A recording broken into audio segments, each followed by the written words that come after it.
बोलो भाई जय जगन्नाथ स्वामी की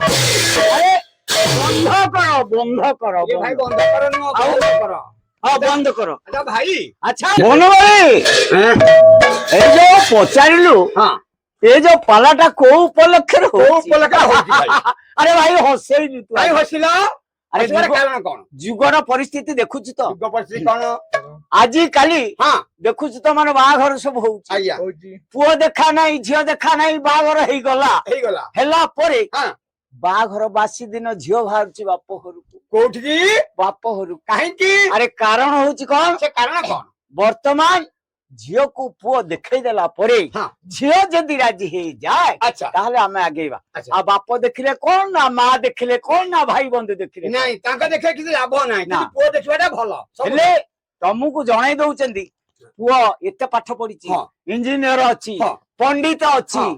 କିନ୍ତୁ ଦେଖିଲା ବେଳକୁ ଅଜଗଲ ମୂର୍ଖ ଆଚ୍ଛା ପଣ୍ଡିତ ଆମେ କେମିତି ଜାଣିବା ଚାକିରି କରିଛି ଜଣେ କେମିତି ଜାଣିବା ଆରେ ଚାକିରି ଚାକିରି କରିଛି ବୋଲି ତମକୁ ଜଣେଇ ଦେଲେ ହଁ ଜଣେଇ ଦେଲା ପରେ ଆଚ୍ଛା। ତମକୁ ଚାକିରି ଜାଣିଛ ନାଇଁ ପାଠ ପଢିଛି ବୋଲି କହିଲେ ଗୁଡେ ପାଠ ପଢିଛି ହଁ। ତମେ ତା ପାଠ ସାର୍ଟିଫିକେଟ ଦେଖିଲ ନାଇଁ ଦେଖିନ ତେଣୁ ଆରେ ଖବର ହଉଛି କଣ ବର୍ତ୍ତମାନ ସମୟ ଯାହା ହେଇଗଲା ଆଚ୍ଛା ଝିଅ ହଁ ପୁଅ ହଁ ଆପେ ଆପେ ରାଜି ରୁଜା ହେଇ ପଳେଇ ଗଲେ ବତି କଲା ହଁ ତେଣୁ ବାପ ଯାଇ ଦେଖି ଦଉଛି ହଁ ମା ଯାଇ ଦେଖି ଦଉଛି ଝିଅ ଦେଖୁନି ଆଚ୍ଛା ବାପ ମା ଆସି କହିଲେ ମୋ ପୁଅ ଭାରି ଯୋଗ୍ୟ ଆଉ ପୁଅ ଚାକିରି କରିଛି ଆଚ୍ଛା। ଜୋଇଁ ହଁ। ଆଚ୍ଛା ଆଉ ବାହାଘର କରିଦେଲେ ହଁ। କଲା ପରେ ତାର ଦିନ ବୋଉ ବାହାରୁଛି ବାପ ଘରକୁ କାହିଁକି ଆରେ ହବା କାରଣ କଣ ତାର ଝିଅ କାରଣ କଣ? ଝିଅ ଦେଖିବା ପାଇଁ ଅତି ସୁନ୍ଦର ସୁନ୍ଦର ତେଣୁ ହଁ। ପୁଅ ଦେଖିବା ପାଇଁ ଗୋଟେ ମାଙ୍କଡ ଏ ହେ ପୁଅଟା ଅସୁନ୍ଦର କିନ୍ତୁ ପାଠ ସାଠ କିଛି ନାହିଁ ଆଚ୍ଛା କହିଲା କେମିତି କାହିଁକି ମିଛ କହିଲା ସେ ଝିଅ ଝିଅ ଯେତେବେଳେ ଦେଖିଲା ହଁ। କୋଉଠି ତା ଶାଶୁ ଘରେ ଆଚ୍ଛା ସେଇଠୁ ବାପ ପାଉ ଫୋନ କଲା ବାପା ହଁ। ମତେ ଯେ ସକାଳୁ ନ ନେଇ ଯାଅ ମୁଁ ଆତ୍ମହତ୍ୟା ତାହେଲେ ମୁଁ କରିବି। ଆତ୍ମହତ୍ୟା କରିବି ବାଃ, ବଢିଆ। ବାପ ଯାଇ କଣ କଲା ମିଛରେ କାନ୍ଦିଲା ଆଚ୍ଛା କେମିତି କାନ୍ଦିଲା ହେଲେ ଝିଅ ହଁ ତୋ ମା କାଲି ସିରିୟସ କାହିଁକି ମରିଯିବ ହଁ। ତେଣୁ ତୁ ଟିକେ ଚାଲେ ଚାଲେ ଦେଖିବୁ ହଁ ବା, ଯିବି। ଏବେ ପଳେଇବି ତମ ମାନେ ସାଙ୍ଗରେ ହଁ। ସେଟା ଠିକ ହଁ। ତାପରେ ସେଇ ମାଧ୍ୟମରେ ପାଲା ହଉଛି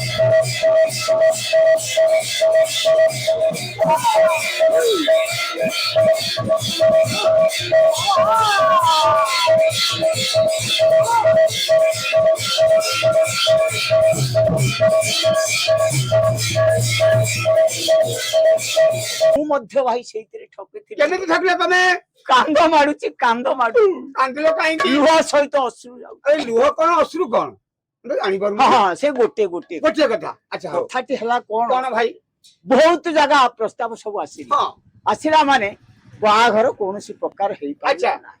ବାହାଘର ତମର କାହିଁକି ହେଇପାରୁନାହିଁ ଆରେ ତୁ ତ ଦେଖୁଛୁ ମୁଁ ଗଜମୂର୍ଖ ବୋଲି ପ୍ରମାଣ ଚାରିଆଡେ ହେଇଗଲା ଆଚ୍ଛା ଯଦି ହେଇଗଲା ହୁଁ। କେତେ ଜଣଙ୍କ ପରାମର୍ଶ ନେଲି କହିଲେ ପାଠ ସାଠ ନ ପଢିଲେ ବାହାଘର ହବନି ଆଉ ପାଠ ନ କଲେ ବାହାଘର କେମିତି ହବ କେମିତି ହବ ସେଇଠୁ ମୁଁ ଜଣଙ୍କୁ ପଚାରିଲି ହଁ। କଣ କରିବା କହିଲା ଆରେ ତୁ ଗୋଟେ କଥା କର ହଁ। ଦି ଚାରି ପଦ ସଂସ୍କୃତ ଶିଖିଯା ଆଚ୍ଛା ସଂସ୍କୃତ କଣ ଶିଖିଲ ପ୍ରଥମେ ସେ କହିଲା ହଁ ଭାତୁକୁ କଣ କହନ୍ତି ଭାତକୁ କଣ କୁହନ୍ତି ଭାତୁକୁ ଅନ୍ନମ ଅନ୍ନମ ଆଚ୍ଛା କହିଲା ତରକାରୀ କି କଣ କହନ୍ତି ତରକାରୀ କି କଣ କୁହନ୍ତି ବ୍ୟଞ୍ଜନମ ବ୍ୟଞ୍ଜନମ ଆସନକୁ କଣ କହନ୍ତି ଆସନ କଣ କୁହନ୍ତି ଆସନମ ଆ! ଲୁଣୁକୁ କଣ କହନ୍ତି ହଁ। ଲବଣମ ଲୁଣକୁ କୁହନ୍ତି ଲବଣ ମାନେ ଏଠି ସଂସ୍କୃତ ଭାଷା ଆଚ୍ଛା ତାପରେ ଗୋଟିଏ କଥା ମୁଁ କହିଲି ହଁ। ଆଚ୍ଛା ଆଜ୍ଞା ହଁ। ଛାଡା ଯିବାକୁ କଣ କଣ ଆଚ୍ଛା, କହିବା ଝାଡା ଯିବାକୁ କଣ କୁହନ୍ତି ସନ୍ଧ୍ୟା ତମ ଭାଷା ହଁ ହଁ। ସନ୍ଧ୍ୟା ବୋଲି ସନ୍ଧ୍ୟା ଏତିକ ମତେ ଶିଖେଇ ଦେଲା ଏଇଟା ବନବାଇ ଆଜ୍ଞା। ଘୋଷିବା ପାଇଁ 3 ବର୍ଷ 18 ଦିନ 3 ବର୍ଷ 18 ଦିନ ତମକୁ 18 ଦିନ ଲାଗିଲା ତ ଟିକେ ଭଲ ପାଠ ସାଠ ପଢୁଛନ୍ତି ଆଉ ଆଉ ସେଇଠୁ ପ୍ରସ୍ତାବ ଗୋଟେ ଆଚ୍ଛା। ଆସିଲା ପାରାଦୀପ ଆଚ୍ଛା ପାରାଦୀପରୁ ଆସିଲା ମୁଁ କହିଦେଇଥିଲି ମୁଁ କହିଲି ବନମାଳି ବୋଲି ଜଣେ ଅଛି ସେଠି ଜୋତା ଆମର ପାଲିସି ସେ ଦୋକାନ ଅଛି ଆଉ ଜୋତା ପାଲିସି ଦୋକାନ ହଁ, କରିଛି ହଁ। ସେଇଠି ପରାମର୍ଶ ନବ ଆଜ୍ଞା ଆଚ୍ଛା ସେମାନେ ଆଇଲେ ହଁ। ଆସିଲା ପରେ ମତେ ପଚାରିଲେ କଣ କହିଲେ ଏଠି ପାଗଳ ପଣ୍ଡିତ ଘର କୋଉଠି ହଁ। ଆଜ୍ଞା ଦେଖନ୍ତୁ ସେ ଆମର ମଙ୍ଗଳା ଘର ଅଛି ସେଇ ପାଖରେ ତାଙ୍କ ଘରଟି ହୁଁ। ସେ ଯାଇ ପହଞ୍ଚିଲେ ହଁ। ପହଞ୍ଚି ଯାଇ ପରାମର୍ଶ ଦେଲେ ଯାହା ହଉ ଆମର ପଣ୍ଡିତ ଜଇଁ ଏଠି ଜଣେ ଅଛି ସେଇଠୁ ମୁଁ କଣ କଲି କଣ କଲ ପଣ୍ଡିତି ଆଡା ଟିକେ ନ ଦେଖିଲେ ହବନି ହଁ ହଁ ହଁ ଆଳୁ ଅଖା 2-4 ପଟ ପୁରେଇ ଦେନି ସାର୍ଟ ତଳେ ଆଚ୍ଛା ସାର୍ଟ ତଳେ ପୁରେଇ ଦେଇ ହଁ। ଏମିତି ବୁଲି ପେଟଟାକୁ ବାହାର କରିଛି ଡେଲିଭରି ଭଳିଆ ପଣ୍ଡିତ ମାନଙ୍କର ଲକ୍ଷଣ କଣ ପେଟ ବାହାରିଥିବ ହଁ ତମେ ଡେଲିଭରି 6 ମାସ ହେଇଛି ହଁ ସେଇଭଳି ହିସାବରେ ଆଚ୍ଛା ସେ ଦେଖିଲେ ପଳେଇ ଗଲେ ଆଚ୍ଛା କୁଆଡେ ଗଲେ ତା ଘରକୁ। ଗାଁକୁ ପଳେଇ ଆଚ୍ଛା ଖାଇବା ପିଇବା ତମ ଘରେ କିଛି କଲେ କି ଖାଇବା ପିଇବା ଯାହା ଯେମିତି ସେଦିନ ଜଳଖିଆ ଉପରେ ଟିକେ କରିଦେଲି କଣ ଜଳଖିଆ ଦେଲ ଜଳଖିଆ ହଉଛି କଣ ହଁ। ସାରୁ ଭର୍ତ୍ତା ହେଇଥିଲା ଆଚ୍ଛା କଞ୍ଚା ଚୁଡା ଆଚ୍ଛା ଆଉ କଞ୍ଚା ଲଙ୍କା ଏତିକି ଖଣ୍ଡେ ଛେଚି ଦିଆ ହେଇଥିଲା ଆଚ୍ଛା ତାକୁ ଭାଗ ହିସାବରେ ଦିଆଗଲା ଆଚ୍ଛା ଆଉ ତମର ଗୁଡ ଚିନି କଣ ନଥିଲା ଆରେ ଗୁଡ ଚିନି ଦେଲେ ହବନି ପୁଣି ଭଦ୍ର ଲୋକ ଓହୋ, ପୁଣି ଚର୍ଚ୍ଚା ଡାଇବେଟିସ୍ ପଳେଇ ଗଲେ ଖାଇଦେଇ ଆଚ୍ଛା ପଳେଇ ଯିବା ପରେ ହୁଁ। ତାର ଦିନ ଠିକ 10ଟା ବେଳକୁ ଆସି ଜଣେ ଆସି ପହଞ୍ଚିଗଲା। ପହଞ୍ଚିଲେ ଭଦ୍ରଲୋକ ଆସି ପହଞ୍ଚିଲା ହଁ ଭଦ୍ରଲୋକ ତାର କଣ? ଗୋଟିଏ ଜିଦି ହୁଁ। ପୁଅ ଯିବ ଆମ ସେଠିକି ଆମ ଝିଅ ଦେଖିବା ପାଇଁ କ୍ୟାଣ୍ଡିଡେଟ ଦେଖ କ୍ୟାଣ୍ଡିଡେଟ କ୍ୟାଣ୍ଡିଡେଟ୍ କଣ ମ ଏଇ ଯୋଉ କ୍ୟାଣ୍ଡିଡେଟ୍ ଯାହାକୁ ବିବାହ ହବ ହଁ, ସେଇ candidate। ଦେଖିବ ଆଚ୍ଛା ଏତିକି ତାର ଗୋଟେ ଜିଦି ଧଇଲା ଆଚ୍ଛା ସେଇଠୁ ଆମେ ବାହାରିଲୁ ହଁ। 10ଟାରେ ବାହାରିଲୁ ହୁଁ। 10ଟା ଗଲା 11ଟା ଗଲା 12ଟା ଗଲା 13ଟା ଏ, ଗଲା ହେ ହେ ଭାଇ ଭାଇ ଭାଇ ତମର କି ଘଣ୍ଟା କିଛି ଆରେ ଆରେ 12ଟା ପରେ ଗୋଟାଏ ବାଜେ ଆରେ ଗୋଟେ ରେଲୁଅ ଟାଇମ ଓ, ତମର ରେଲୱେ ଟାଇମ ତ ଏମିତି କୋଉ ନାହିଁ ଅଛି ନା ଆଚ୍ଛା ସେଇଠୁ ଯା ଉଦି ଦିଆ ଖରା ବେଳେ ତମେ ସେ ତାଙ୍କ ଘରେ ତାଙ୍କ- ପହଞ୍ଚିଲ ଘରେ ଆଚ୍ଛା ପହଞ୍ଚିଗଲୁ। ପହଞ୍ଚିଲା ପରେ କଣ ପହଞ୍ଚି ଗଲା କଲେ? ପରେ ହୁଁ। ଗୋଟେ ରସ ନୋଟାରେ ନୋଟେ ପାଣି ଆଣିକି ଥୋଇଲେ ସେ ନୋଟାଟା 4 କର ଫୁଟା ଏ, ସେ ମୋ ଛୁଆ ମୁତନ୍ତି ସବୁ ଏ, ରହିଯା। 4 କର ଆଚ୍ଛା ତାଙ୍କର କଣ ଇଏ କଂସା ନଟା ନଥିଲା ଆରେ ଜୋଇଁକି ସମ୍ମାନ ଦିଅନ୍ତି ରସ ନୋଟାରେ ଓ ତାଙ୍କର ସିଦ୍ଧି ସେପଟେ। ଅଛି ତାଙ୍କ ଦେଶରେ ଅଛି ଆଉ। ଦେଶରେ। ଆଚ୍ଛା ଆଉ ଗୋଟେ ପିଣ୍ଡାରେ ପକେଇଦେଲେ ନଡିଆ ଆଚ୍ଛା ଚଟେଇ ତାଙ୍କର ତ ସପ ନଥିଲା ଭାଇ ଆରେ ଜୋଇଁକି ସମ୍ମାନ ଦିଆଯାଏ ନଡିଆ ଚଟେଇ ନଡିଆ ଚଟେଇ ଦିଅନ୍ତି ସମ୍ମାନ ଆଉ। ଯାଉ ଜୋଇଁ ବସିଲୁ ଆଉ। ବସିଲୁ ହଁ। ଟାଇମ ବହୁତ ହେଇଗଲାଣି ଆଚ୍ଛା ଦାଣ୍ଡ ଘରେ 3ଟି ଆସନ ପଡିଲା ଆସନ ପକେଇଦେଲେ ମୁଁ ଭାବିଲି 3ଟି ଆସନ କାହିଁକି ପଡିଲା ଏଠି? କାହିଁକି ପକେଇଲା ଭଦ୍ର ଲୋକ ବସିବ ମୁଁ ବସିବି ଆଉ ଜଣେ କିଏ ବସିବ ବସିବ ଜଣେ। ଜଣା ପଡୁଛି ହୁଁ। ହଉ 3ଟି ଆସନ ପଡିଗଲା ହଁ 3ଟି ଆସନ ପରେ ଆଚ୍ଛା ପତର ଲାଗିଗଲା ପଥର ଲାଗିଗଲା ପତର ଯେମିତି ଲାଗିଗଲା ହଁ। ତାପରେ ଆସିଲା ଲୁଣ ଲୁଣ ଲୁଣ ଯେମିତି ଦେଇଛନ୍ତି ମୁଁ କହିଲି କମ୍ ଲବଣମ୍ ଲବଣଙ୍କୁ ଲବଣଙ୍କୁ ଯେମିତି ଏତିକି ହଁ, କହିଛି ସଂସ୍କୃତ ଭାଇ କୁହନ୍ତି ଲୁଣକୁ ଲବଣ ହଁ, ଏଟା ଯେମିତି ଠିକ କଥା। ଏତିକି କହିଛି ହଁ। ସେ ପାଖରେ ମାଲ ଡେଇଁକି ନଉଛନ୍ତି ମାଲ କିଏ ଆରେ ଭାଇ, ଯାହାକୁ ଆମେ ସାଧି ବନାଏ ଇଏ ଯାହାକୁ ତମେ ବାହା ହବ ସେ ଗୋଟେ ତାଟି ଭଳିଆ ଅଛି ଆଚ୍ଛା ସେଠି ଡେଉଁଛେ ତଣ୍ଟି ବାଜିଗଲା ଖଣ୍ଡେ ବସ୍ତାରେ ତାର ଛାଡ ସେଗୁଡା ହୁଁ। ବୋଲା ଲୁଣ ଦେଇଗଲେ ହଁ। ତାପରେ ଆସିଗଲା ଭାତ ଭାତ ଆସିଗଲା ଯେମିତି ଭାତ ସଂସ୍କୃତ ସେଠି ଦେଖେଇବା ପାଇଁ ପଡିବ ସଂସ୍କୃତ ପଡିବ ଅନ୍ନମ୍। ଅନ୍ନମ ଅନ୍ନମ ଅନ୍ନମ ଅର୍ଣ୍ଣ ମୁଁ ତ ବୁଝିପାରୁନି ଆରେ ଅନ୍ନ କହନ୍ତି କଣ ଭାତ କହନ୍ତିନି ଆରେ ଅନ୍ନ ପେଟେ ନ ପଶିଲେ କଣ ହଂସ ହାନି ହଁ ହଁ ଆଚ୍ଛା ଗୋଟେ କଥାରେ ଅନ୍ନ, କହନ୍ତି ଭାତକୁ କୁହନ୍ତି ଅନ୍ନ ଅନ୍ନ ସଂସ୍କୃତ ଭାଷା ହଁ ତାପରେ ଆସିଗଲା ହୁଁ। ତରକାରୀ ତରକାରୀ ଆସିଲା ତରକାରୀ ଯେମିତି ଆସିଲା କହ କେମ୍ ବ୍ୟଞ୍ଜନମ୍ ତରକାରୀ କୁହନ୍ତି ବ୍ୟଞ୍ଜନ ମାନେ ସଂସ୍କୃତ ଭାଷା ଏଇଟା ଗଲା ଆଚ୍ଛା ମୋର ସଂସ୍କୃତ ଶେଷ ସେ ଶେଷ ହେଇଗଲା ଶେଷ ହେଇଗଲା ଯାହା ପଢିଲେ ସେ ସବୁ କର ଆଉ ଗୋଟିଏ ଅଛି ଆଉ ସଂସ୍କୃତ କଣ ରହିଲା ଭାଇ ତାପରେ ଘଟଣାଟା ହେଲା କଣ କଣ ହେଲା ଏତିକ ଖାଇଦେଇ ବସିଲି ପିଣ୍ଡାରେ ହୁଁ। ପିଣ୍ଡାରେ ବସିବା ଭିତରେ ମୋ ପେଟ କାହିଁ ହୁଡୁ ଦୁର ହେଲା ଆଚ୍ଛା ମାମୁଁ ପେଟ କଣ? କାଇଁ ହୁଡୁ ହୁଡୁ ହେଲା କଣ ଭାଇ ହଁ କୁହନ୍ତୁ ମୋ ପେଟ- ମାମୁଁ ଡାକିନ୍ତୁ ଭାଇ ଡାକିବ ପେଟ ହୁଡୁ ହିସାବ ହବାର କହୁଛ। ଗୋଟିଏ କାରଣ ହଁ। ସେ କରିଛନ୍ତି କଣ ତରକାରୀ ଜାଣିଛୁ ହୁଁ। ନାଉ ଆଚ୍ଛା କୋଳଥ ଅଟା ଡାଲି କରିଦେଇଛନ୍ତି ନାଉରେ କଣ କୋଲଥ ଡାଲି ପଡେ ଭାଇ ଢାଳି ଦେଇଛନ୍ତି ତା ଦେହରେ ଆଚ୍ଛା। ଡେକିଚିରେ ଆଚ୍ଛା ସେ ଗୁଡୁ ଗୁଡୁ ଗୁଡୁ ଗୁଡୁ ଫୁଟୁଛି ଆଚ୍ଛା ଆଚ୍ଛା ତା ଭିତରେ ହଁ। ବଣସାରୁ ଏଡେ ଏଡେ ମୁଣ୍ଡା ହୁଁ। ଦିଅଣ୍ଡା ଖଣ୍ଡ କାଟି ପକେଇଛି ଆଚ୍ଛା ସିଝିଗଲେ ସେଟା ପଣା ହେଇଯିବ ମୋର ତ ସିଆଡେ ଲକ୍ଷ୍ୟ ନାହିଁ ମୋର ମାଲ କେମିତି ଉପରେ ସାଦି ବନାଏଗା ମାଲ ଉପରେ ଲକ୍ଷ୍ୟ ତମର। ମାଲ ଉପର ସବୁବେଳେ ଆଚ୍ଛା, ସେ ତ ଯାଉ ତାକୁ ଖାଇଦେଲି ହୁଁ। ଖାଇଲା ପରେ ହଁ ପିଣ୍ଡାରେ ବଇଛି ପେଟ ଖାଲି ହୁଡୁ ଦୁ ଦୁ ଦୁ ଦୁ ଦୁ ଦୁ ଦୁ।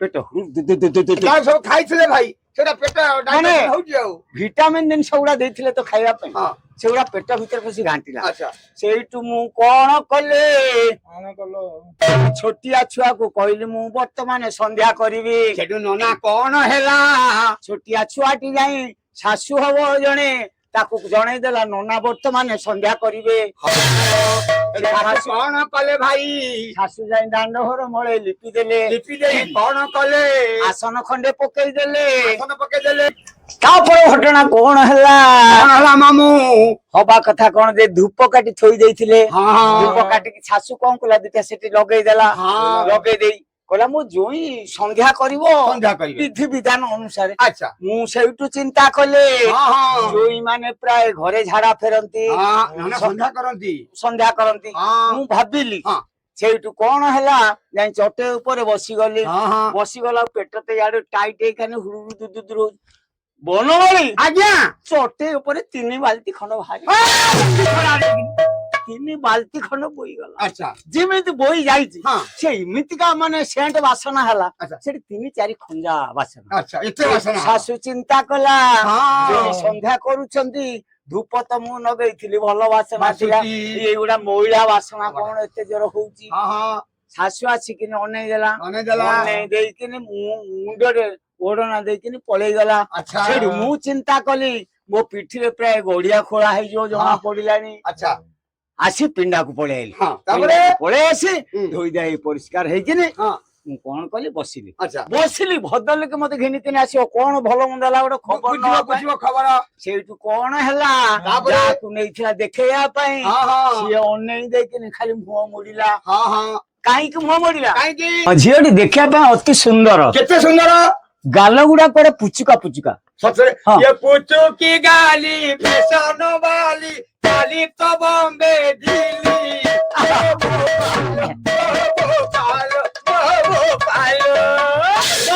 ଏତେ ଗାଲ ତାର ଗାଲ ବୋଲେ ସେ ଗାଲ ହଁ। ଜାଣି କୋଉ ତାଳ ସଜ କି ସତରେ ହଁ ଛାଡ ସେ ଯାଉ ଆଚ୍ଛା ମୁଁ ଦେଖିଦେଲି ହୁଁ। ଦେଖିଲା ପରେ ହୁଁ। କହିଲି ପ୍ରାୟ ଆଜି ମୋର ଫାଇନାଲ ହେଇଯିବ ଯାହା ବାହାଘର ହଉ ସେଠୁ ସେ ଝିଅ କହିଲା ହୁଁ। ଇଏ ଯଦି ପିଣ୍ଡାରେ ରୁହେ ହୁଁ। ଗୋଟେ ମୁଣ୍ଡି ଛାଞ୍ଚୁଣି କୋଉଠି ଅଛି ଯୋଗାଡ କର ଆଚ୍ଛା ବାଡେଇକିନି ମାନେ ତାକୁ ବିଦା ଆକୁ କରି ବିଦା କୋଉ କରି। ଭଦ୍ରଲୋକ କୋଉ ମଧ୍ୟସ୍ଥି ଆକୁ ଆକୁ ଠିକ କରିଥିଲା କରିଛି କରିଛି ହଁ ଖୋଜି ବୁଲିଲା ଆଚ୍ଛା ସେଇଠୁ ମୁଁ କଣ କଲି ଭେଡେଇ ଭେଡେଇ ଭେଡେଇ ଭେଡେଇ ଭେଡେଇ ଦୌଡ଼ିକିନି ଘରକୁ ଆସିଲି ଆଚ୍ଛା ବର୍ତ୍ତମାନ ମୁଁ ମଧ୍ୟ କହିଦଉଛି ଏ ସମାଜକୁ ହଁ ଯେ ପର୍ଯ୍ୟନ୍ତ ଝିଅ ପୁଅ ଦେଖା ଦେଖି ନ ହେଇଛି ହଁ। ସେ ପର୍ଯ୍ୟନ୍ତ ଆପଣ ମାନେ ବିବାହ ମାନେ କରନ୍ତୁ କରିବେ ନାହିଁ ଝିଅର ଆଉ କଲା ମାନେ ହଁ। ଝିଅର ଭବିଷ୍ୟତ ନଷ୍ଟ ହଁ। ଆପଣଙ୍କର ଭବିଷ୍ୟତ ନଷ୍ଟ ନଷ୍ଟ। ଖାଲି ମାନେ ବାହାରେ ପଇସା ଗଣିକିନି ଖାଲି ଆମେ କେସ୍ ଘରେ ବସିବୁ। ଲାଷ୍ଟକୁ କେସ୍ ବାସ ହବ ଆଚ୍ଛା ଏଇ ପରିସ୍ଥିତିରେ ହଁ ଲୋକଙ୍କ ମାଧ୍ୟମରେ ଆମେ ଟିକେ ସେ ଜଗନ୍ନାଥକୁ ଚିନ୍ତା କରିବା ହଁ। ଏ ପ୍ରଭୁ ଜଗନ୍ନାଥ ଆଚ୍ଛା କିନ୍ତୁ ଆମକୁ ଏ ବିପଦରେ କେବେ ହେଲେ ନ ପକଉ ନପକା ତେଣୁ ଟିକେ ତାଙ୍କରି ପଦେ ଅଧେ ଆମେ ଡାକିବା ଡାକିବା। ହଉ ଡାକିବା ସେ ଜଗନ୍ନାଥଙ୍କୁ ହୁଁ। ହେ ଜଗନ୍ନାଥ ହେ ଜଗନ୍ନାଥ ଆଉ କିଛି ମାଗୁଣା ହେ ଜଗନ୍ନାଥ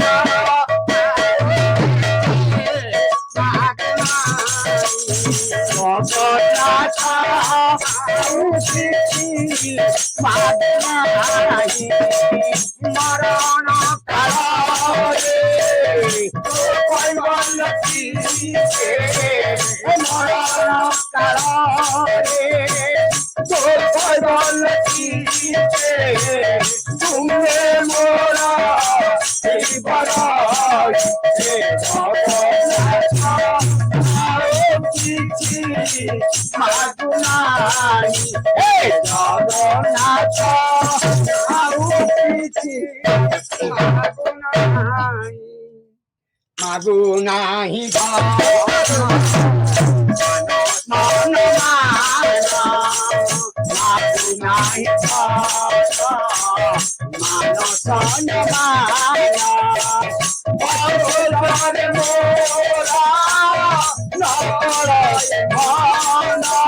ମାଗୁନାହିଁ ମାନସ ମାଗୁନାହିଁ